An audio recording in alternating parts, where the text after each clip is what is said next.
Olá, boa noite. Este é o Conversas Cruzadas aqui na TV Com, canal 36 da NET e Via Max. O salário mínimo regional foi reajustado em 7%. A votação que garantiu o reajuste aconteceu nesta terça-feira na Assembleia Legislativa.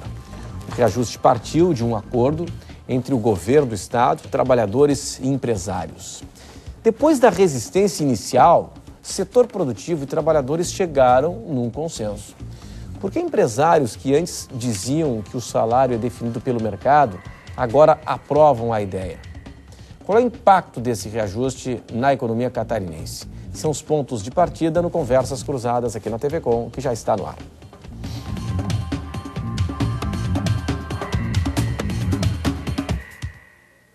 Você interage aqui conosco, participa do programa, constrói o Conversas Cruzadas aqui na TV Com conosco, no telefone 3216-2828.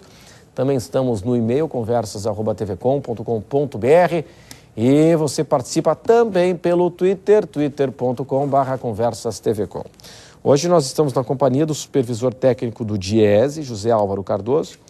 O Conversas Cruzadas recebe também o vice-presidente da Federação das Associações das Micro e Pequenas Empresas, Alcides Andrade, que representa aqui no debate a FAMPESC. O Conversas Cruzadas recebe o deputado deputado estadual pelo PT, deputado Neudi Sareta, que foi relator do projeto na Comissão de Finanças e Tributação. E ainda nós estamos na companhia do vice-presidente regional da FACISC, a Federação das Associações Empresariais de Santa Catarina, o empresário Odílio Guarese. Muito obrigado pela atenção de todos aqui conosco no Conversas Cruzadas na TV Com, que tem um oferecimento de Firenze Business Park, lotes comerciais, industriais e de serviços. Queres Gente Nossa, loja da nossa gente, Residencial Mariá em Campinas, mais um empreendimento com padrão e qualidade AM Construções. Fipasa, novo Uno, novo tudo, venha conhecê-lo na Fipasa, a casa do Fiat. E Senge, em defesa do profissional sempre. Pessoal, eu queria entender, para começo de conversa, o seguinte, porque eu me lembro quando surgiu a ideia, quando surgiu o debate, deputado, pela implementação do salário mínimo regional, houve uma resistência muito grande do segmento empresarial. Eu me lembro um discurso muito forte, acima de tudo, da Fiesc, dizendo o seguinte: não, o governo não tem nada que se meter com isso, a Assembleia Legislativa não tem nada a ver com isso, quem define salário é o mercado. E a notícia que saiu na imprensa é que houve acordo entre o setor produtivo, empresários, trabalhadores, e aí causou um pouquinho de surpresa. Que acordo foi esse que aconteceu? Os empresários mudaram de opinião? O acordo foi só do reajuste? Vamos entender isso, por gentileza. Boa noite. Bem, Renato, boa noite aos parceiros aqui da mesa. O acordo houve para o reajuste. Agora, a classe empresarial ainda não assimilou, ela não concorda com a intervenção do governo ou da Assembleia, que seja lá, nas negociações e estabelecendo um valor de salário mínimo. Porque existem uma série de situações que são e sempre foram discutidas entre os representantes da classe patronal e os representantes da classe laboral, são os sindicatos. E a participação do governo, sei lá, ela pode gerar uma série de situações até desagradáveis. Eu parto do princípio primeiro. Para que politizar mais um setor, digamos, da nossa economia? Se o governo já não está dando conta de cuidar das suas atribuições. Segurança está aí um reclame só, saúde está um reclame só, educação, transporte, entre outros.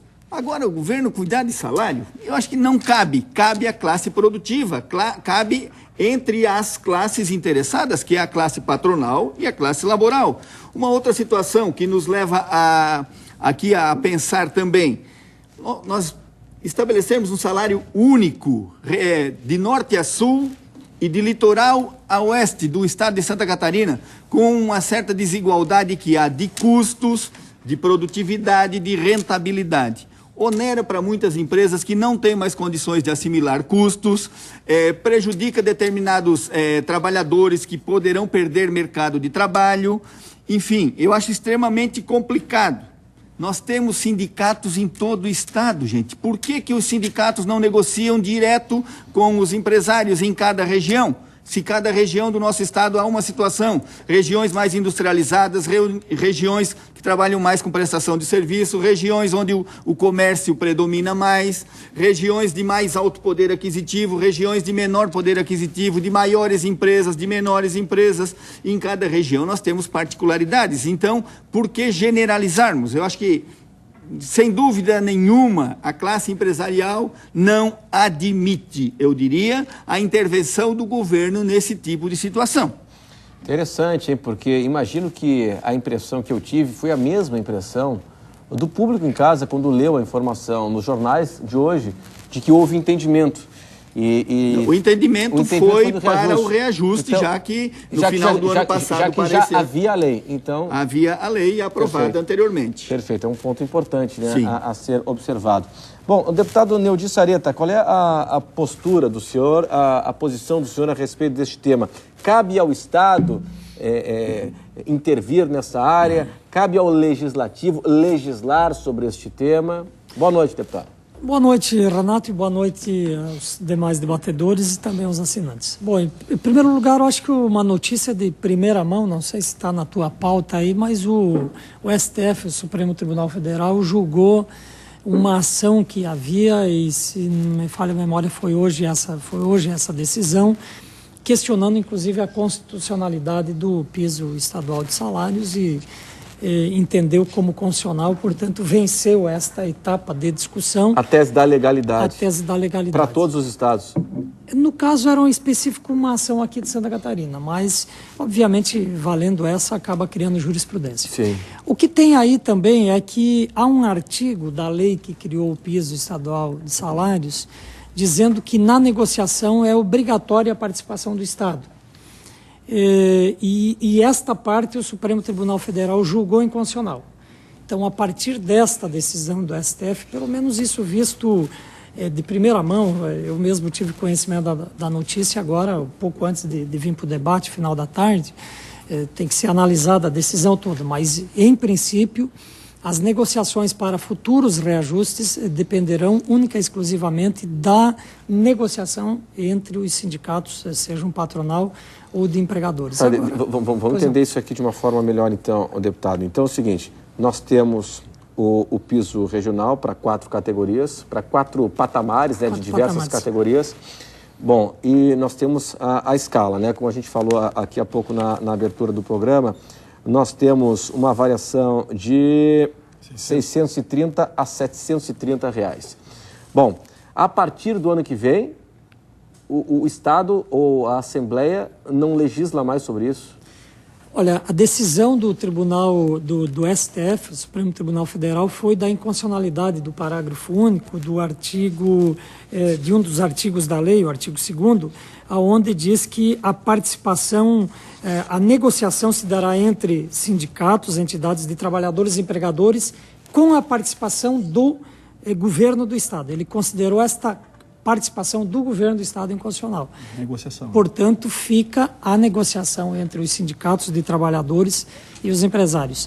Agora, daí se vai ter necessidade que depois a negociação seja formatada através de um projeto de lei encaminhado e votado na Assembleia Legislativa, ou se será um termo de acordo que já valerá como lei, isso é uma questão de interpretação da decisão que depois precisará ser melhor analisada. Agora, de qualquer forma, a negociação fica entre empresários e trabalhadores, que foi, na verdade, o que aconteceu no reajuste. Sim. Agora.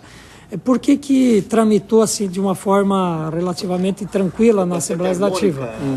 A negociação? Exatamente porque houve um acordo, uma negociação prévia que trouxe, e aí há que se destacar a participação das federações, tanto de trabalhadores quanto empresariais, que tiveram a maturidade de propor e discutir o reajuste. Agora, em relação, Renato, até porque a sua pergunta inicial era um pouco diferente, eu propus esta outra pauta, porque acho que é importante que ele esteja no debate aqui. Perfeito, perfeito. Eu acho que é importante a negociação entre as partes, mas é histórico no país que haja também uma proteção mínima por parte do Estado, estabelecendo valores mínimos, assim como se estabelece a nível nacional, até porque parte-se de um patamar mínimo. Mas acho que o bom é que se dê negociação entre as partes, isso é evidente, mas o Estado também, de certa forma, precisa garantir alguns patamares mínimos, até pelas regiões e pelas categorias inorganizadas, ou seja, que não tem organização. Muito bem. Zé Álvaro Cardoso,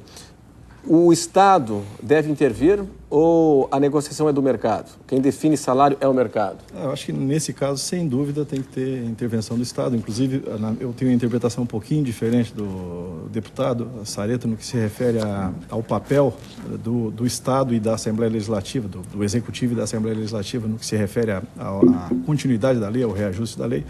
Eu acho que a lei federal de 2000, o que ela diz? Isso tem que ser um projeto de iniciativa do Executivo Estadual, não tem jeito. Então, mesmo que o governador, né, como que é o Supremo Tribunal a partir da decisão, não participe da negociação, necessariamente tem que ser um projeto oriundo do Executivo. A gente viu isso em 2009, quando um deputado, né, teve a iniciativa de fazer um projeto para votar o piso estadual, que era a vontade das centrais, dos trabalhadores.